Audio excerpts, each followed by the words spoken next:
24-year-old Thomas Maxwell is behind bars and is accused of fatally shooting 20-year-old DeJuan Gadsden at a Citgo gas station in Nashville, Tennessee on Thursday night.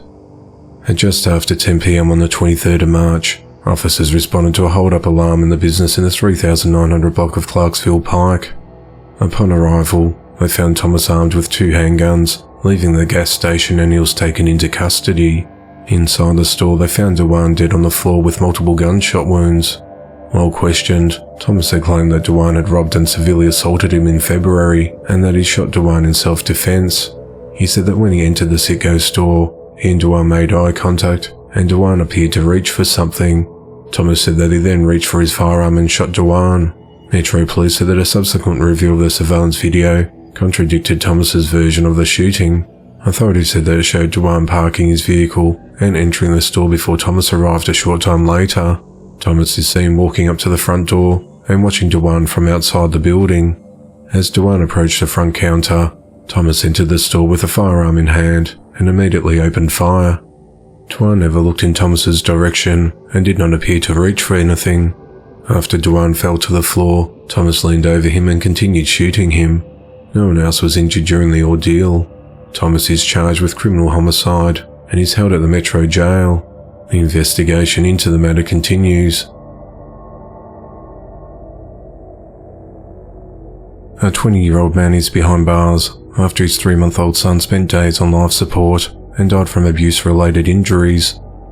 On the night of Saturday, the 18th of March, Malachite Tate Sr. took his son Malachite Tate Jr. to the Cherokee Medical Center after allegedly finding the boy unresponsive in his apartment in Gaffney, South Carolina. Medical officials had to resuscitate him before airlifting him to the Greensville Children's Hospital for additional treatment and care. The boy was put on life support that day. The child passed away shortly after 3 p.m. on Wednesday the 22nd of March. Malachi Sr. said his son fell, but the Cherokee County coroner Dennis Fowler disagreed and said the boy's wounds are no doubt from abuse. He said that the child had multiple areas of injuries on his body that were not consistent with a fall. He said it appears the child may have been tortured, and it makes me sick to my stomach that a helpless infant has suffered and lost his life at the hands of someone who had a total disregard for a human. We must send a message that this kind of behavior will not be tolerated. Malachi was arrested and charged with abuse and inflicting great bodily injury upon a child. He's held at the Cherokee County Jail without bond. Gaffney police said they're in the process of upgrading the charges against Malachi. On Wednesday the 22nd of March, 37-year-old Veronica Youngblood was found guilty of murdering her 2 daughters in 2018 by giving them sleeping gummies and fatally shooting them. Veronica pleaded not guilty by reason of insanity to killing 15-year-old Sharon Castro and 5-year-old Brooklyn Youngblood, but she was nonetheless convicted of 2 counts of murder and 2 counts of felony use of a firearm.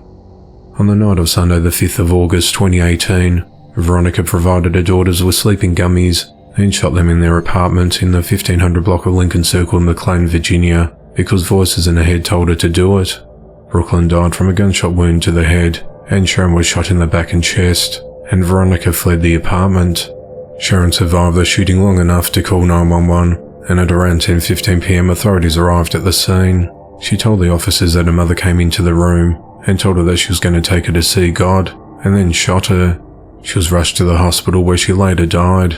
Veronica tried calling her ex-husband Ron Youngblood and left a voicemail telling him that she loathed him and admitted to killing the 2 girls.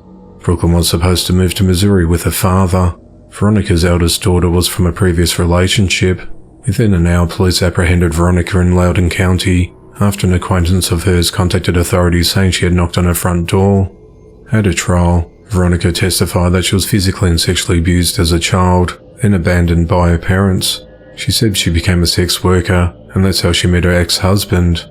Following the conviction, Veronica started yelling at prosecutors and had to be restrained. Prosecutors are seeking 2 life sentences. A couple are dead following a murder-suicide in Cape Coral, Florida on Friday morning.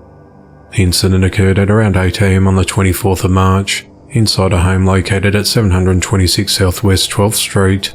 John Stern reportedly shot his fiancée, 28-year-old Kimberly Burdick, before turning the gun on himself, or while their 3-year-old toddler was inside the house with them. Kimberly's mother, Mulaney Burdick, said that the police told her that John had shot her daughter 3 times with a rifle. He shot her once in the chest and twice in the arm-shoulder area before he shot himself in the head. She was found laying half covered up on the bed.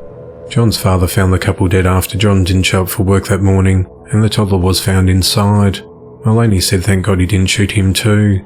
She believes that drugs could have been a factor in her daughter's death. Her addiction began when she started dating John. They met on the internet, and that was the end of it. Nightmares started, she said.